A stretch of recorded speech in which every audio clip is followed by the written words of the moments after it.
Magandang hapon sa ating lahat at narito po ang magiging lagay ng ating panahon.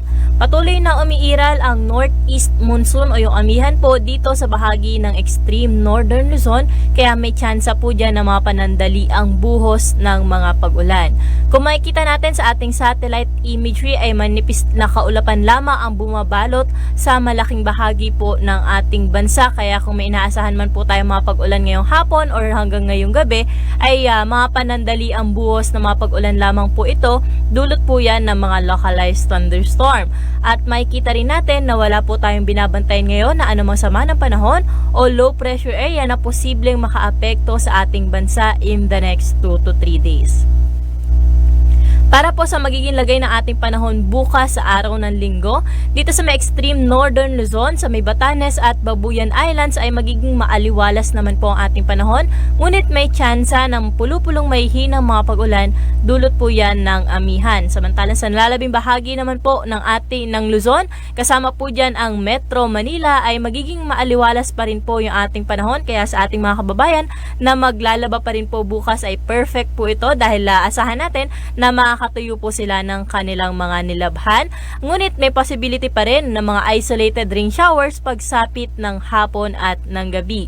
Nagbibigay naman po tayo ng mga babala o mga thunderstorm advisory sa ating Facebook at Twitter account.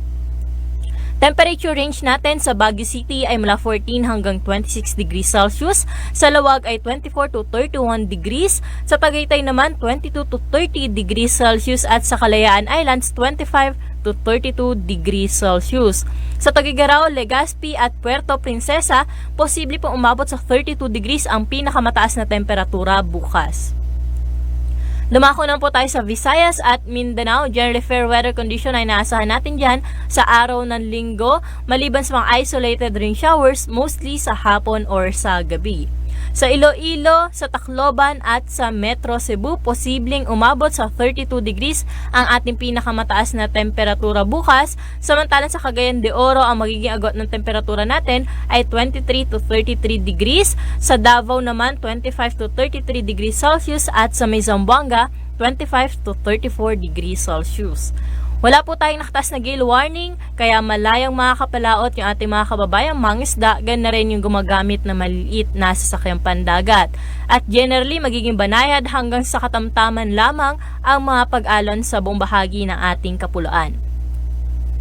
Para po sa ating 3-day weather outlook dito sa Metro Manila, wala po tayong inaasahang malawakang mga pag-ulan, kaya magpapatuloy po yung nararanasan natin na maaliwalas na panahon. At kung papansinin po natin yung ating minimum temperature ay unti-unti na rin pong bumababa at in the next 3 days posibleng umabot sa 23 degrees yung ating pinakamababang temperatura, at sa maximum temperature naman natin ay posibleng umabot sa 32 degrees Celsius. Sa Baguio City naman, 13 degrees. So, relatively ay lumalamig na po dyan sa may Baguio City. Yung ating temperatura na minimum temperature na 13 degrees ay maranasan po yan sa dakong madaling araw hanggang umaga. At pagsapit naman ng mga tanghali or hapon, dito sa Baguio City, posibleng umabot sa 25 degrees ang pinakamataas na temperatura sa susunod na 3 araw. At wala po tayo dyan inaasahang malawakang mga pag-ulan, maliban sa mga isolated rain showers, dulot po yan ng amihan. Sa Legazpi City, in the next 3 days ay maaliwalas ang ating panahon na inaasahan, maliban sa mga pulupulong mga pag-ulan pagsapit ng hapon at ng gabi. 25 to 32 degrees ang inaasahan natin magiging agwat ng temperatura sa Legazpi City.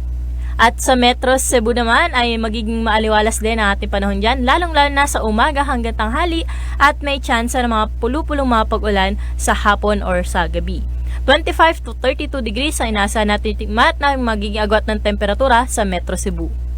At sa Metro Davao, wala po tayo dyan inaasahang malawakang mga pag-ulan, maliban sa mga isolated rain showers, mostly po yan sa hapon or sa gabi, at mula 25 hanggang 33 degrees yung inaasahan natin magiging agwat ng temperatura. Ang araw natin dito sa Kamaynilaan ay lulubog sa ganap na 5:24 ng hapon at muling sisikat bukas ng alas 6 ng umaga. Yan muna latest natin dito sa Weather Forecasting Center ng Pag-asa. Ako po si Ana Cloren. Magandang hapon.